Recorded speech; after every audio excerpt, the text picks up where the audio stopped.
Welcome to Strip Cover Look, where we squeeze the bigger picture out of literature. I'm Adrian Fort. We are here for another poetry discussion, which will, of course, appear in the poetry discussion playlist here on the channel. Now, the poem in question today, I think, leads to a very important question, one that maybe we do not ask ourselves enough. Also, there's a quote from Nietzsche, so that's always a positive. One of my favorite quotes from Nietzsche. In fact, may be my favorite quote from Nietzsche.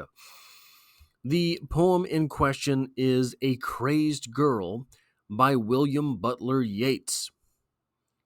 That crazed girl improvising her music, her poetry dancing upon the shore, her soul in division from itself, climbing, falling, she knew not where, hiding amid the cargo of a steamship, her kneecap broken, that girl, I declare, a beautiful, lofty thing, or a thing heroically lost, heroically found.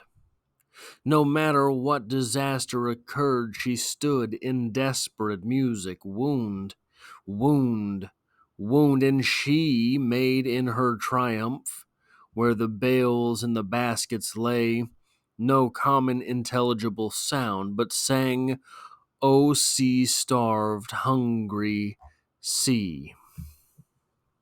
Now, certainly there are less than favorable interpretations to be had about this poem, especially by the individuals from whom I took all of my college English courses. But I want to get to the core of who this character is, this crazed girl. This crazed girl is not crazed in a homicidal way. This crazed girl is not crazed in a particularly destructive way. This crazed girl is not crazed in a way that would be otherwise destructive, harmful, hurtful. This is a crazedness of folly, perhaps, but not of malice.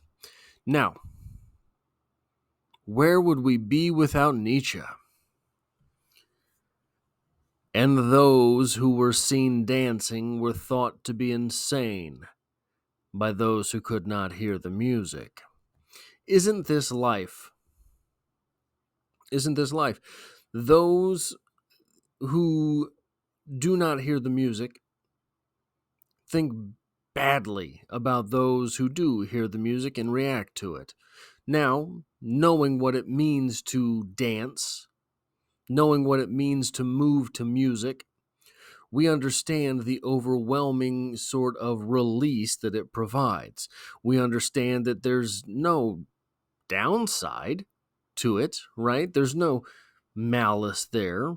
There's no real bad guy at the end of that night. And so we have to take a step back from the analogy, I think, a little bit. Take a step back from the metaphor and really examine, what does this mean? What does this mean? That crazed girl improvising her music, her poetry dancing upon the shore. Is this the same thing as those? Is the observation here from the same vantage point of those who do not hear the music? I think Yeats is telling us that rather than being the crazed girl in the poem, rather than being those who do not hear the music, what Yeats is kind of giving us here is both sides of things. He's just presenting this crazed girl as she is. Now, I think this quote from Nietzsche, and those who were seen dancing were thought to be insane by those who could not hear the music. This leads to a very important question, just as does this poem. Is there such a thing as too much sanity? What would too much sanity be? What would too much sanity look like? It would be too much order. It would be not enough insanity. Too much sanity would be the mundane, the banal, would be the predictable. What portion of your life needs to be predictable in order to still have fun? What portion of your life needs to be crazy in order to still make progress? Is there a golden ratio for those things? Is there a golden ratio for wildness compared to work ethic? I'm not sure. So there are no shortage of schools of thought as far as what does, from whence creativity springs, right? Most of them, however, at least to my experience from what I have looked into with them, most of these schools of thoughts as to what creates creativity, what forces us to genuinely be creative is not an idling of the mind. What forces us to be creative are some parameters and restrictions put on that mind. Not too many, but some. There's the famous example of, it was a pottery class, and half the students were told you have to make the most perfect pot, and the other half were told your grade will come from the pure weight of the amount of pots you make. So you make one pot that weighs 1 pound and it's perfect, you're going to fail. That's the second half of that class. The first half of that class was told just make the one most perfect pot. The second half of that class was told, we don't really care what you make. We're going to weigh them and grade you on that. Well, not only did the most intriguing stuff come out of the second class, but so did the best stuff. Meaning that with differing parameters, this is an example of too many limiters, too many limitations being put on. You have to make the one most perfect thing. Well, then no one makes anything good. But with that guideline of we're going to weigh them and you will get graded on that, versus the other ways that you could earn a grade, you see a flowering in creativity.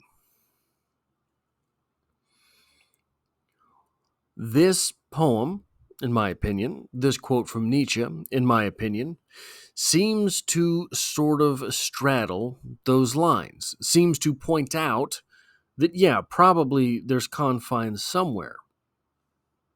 But it's hard to get there, man. It's hard to get there.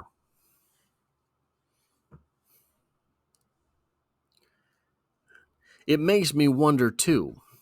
Not only is there, we don't question whether or not there's too much insanity, right? There's a place where someone being a certain level of insane, we just know that's a bad thing. There being a certain level of sane, maybe we don't necessarily think that it's a bad thing, but probably we don't want to hang out with that guy. Where is it that the sane goes too far and we know it's a bad thing in the same way that we know the insane is a bad thing? And where is it with insanity? Where is it with the counter end of this spectrum that the insanity is just a little too much? Because you can recognize way too much insanity, right? You can recognize, oh, well, I'm not stepping in that. You can recognize that most of the time. Where's almost on that end of the spectrum? We've all had a boss that, I'm not hanging out with that guy, right? It's just too dead, too banal. right? Probably the type of individual who would use the word banal. But where, oh, where is that almost too crazy? I don't know. What type of dancing are we doing to the music that others do not hear? Somewhere in there is the almost too crazy.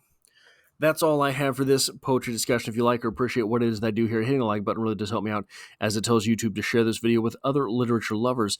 And if you find yourself here by chance but not design, consider hitting the subscribe button in order to stick around for more poetry content in the future.